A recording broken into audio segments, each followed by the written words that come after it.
Salut à tous, alors ça y est, la fameuse Lightyear One a été présentée avec ses fameux 800 km d'autonomie, donc on va voir si c'est un peu mensonger ou pas.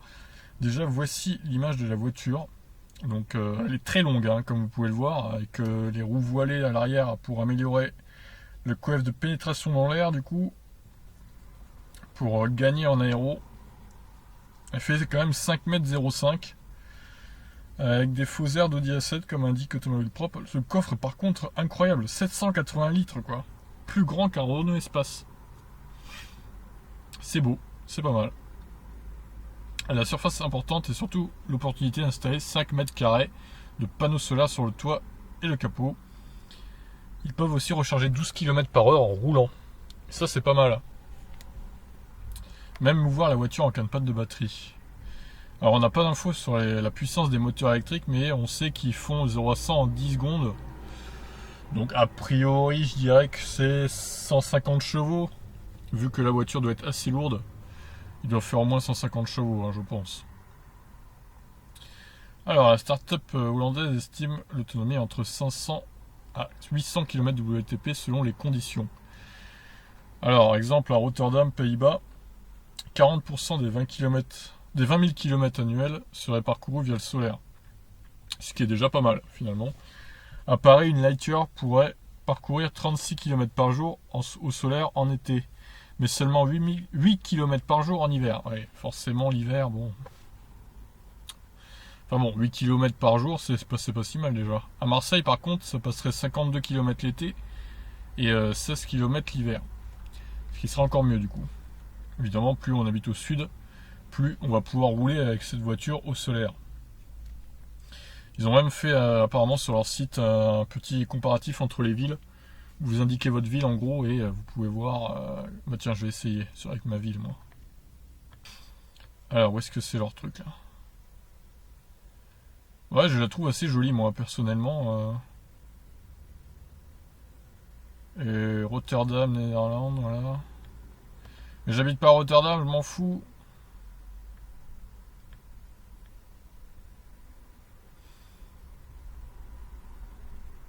Alors attendez. Ah bah il y a des détails là. Ouais, c'est ton mec qu'on est sur le site. Alors, Energy Use. Seulement 8,3 kWh au 100 la conso. Oh la vache, c'est incroyable. 725 km WLTP. 1,90 m de largeur. Ouais.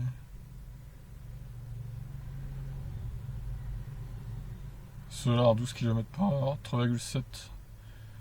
35 km/h. Oh, on peut se charger en 22 kW aussi sur... Ah putain. Ils ont pas mal géré hein, quand même. Hein. Sur les recharges et l'autonomie, j'avoue, et sur la conso surtout. Incroyable cette consommation là. Alors ça se voit qu'elle est travaillée l'aéro quand même. Hein. Elle est superbe, franchement elle est très très belle. J'aime beaucoup le style. Ah, elle se recharge par l'arrière, c'est marrant. Franchement c'est bluffant ouais. Ah bah il y a le poids aussi, ils indiquent le poids. Donc j'ai essayé de cliquer sur les liens du poids mais ça indique pas le poids du coup. Ça dit juste qu'ils ont travaillé le poids. Donc à l'intérieur 5 adultes, donc 5 adultes, 2 à l'avant évidemment et 3 à l'arrière. Apple CarPlay, Android Auto, tout le bordel. Console centrale 12 litres aussi la console centrale. C'est toujours bon à prendre hein, j'ai envie de dire. En tout cas ça en fait de l'espace pour ranger les trucs hein. Franchement ils ont bien travaillé ça hein. Alors en une nuit redonnant près de 300 km du coup en une nuit de 8 heures. Donc on n'a pas la capacité de batterie officielle, hein. C'est dommage, j'aurais bien aimé, mais on ne sait pas. Pour l'instant, la puissance de recharge au max est de 60 kW. Bon, ça aurait pu être un peu plus, mais bon, c'est déjà pas mal, finalement. Sachant qu'il y a les panneaux solaires également pour aider la recharge. Bon, par contre, le prix de départ, 149 000 €, quoi. Voilà. C'est une voiture de luxe, clairement. Ça n'a pas empêché 90 clients d'avoir déjà réservé l'un des 500 premiers exemplaires, Pioneer Edition.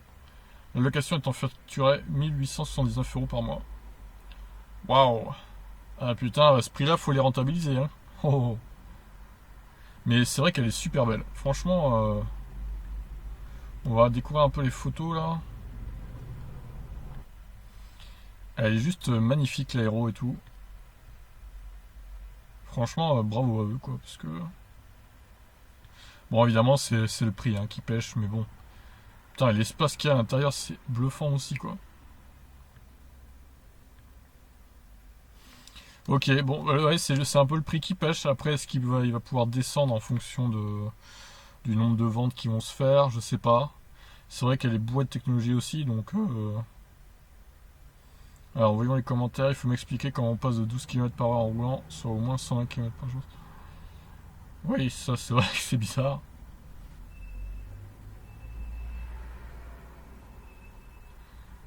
Ouais, c'est vrai que c'est cher, 150 000 euros, faut les sortir. Alors après, on donnerait le choix entre une Model S long range à 100 000 euros et une Lightyear One à 150 000. Franchement, j'irais peut-être encore vers la Tesla quand même, parce que le problème c'est qu'elle elle est bien, elle est belle et tout, mais elle se recharge pas super vite. Et il faut quand même vivre dans un endroit où il y a du soleil, parce que sinon, les 800 km WLTP c'est totalement mensonger. Vous en ferez que 400 ou 450 quoi. Peut-être 500 au mieux. Donc au final, bon, je me dis, elle est chère quand même, elle est très très chère. Et à mon avis, elle se vendra pas beaucoup, malheureusement. Même si apparemment 90 clients ont déjà réservé le premier modèle. Voilà, après, moi j'aime bien quand même son design. Mais voilà, elle est très très chère. Et pour moi, elle marchera pas. Tout ça à cause de son prix finalement.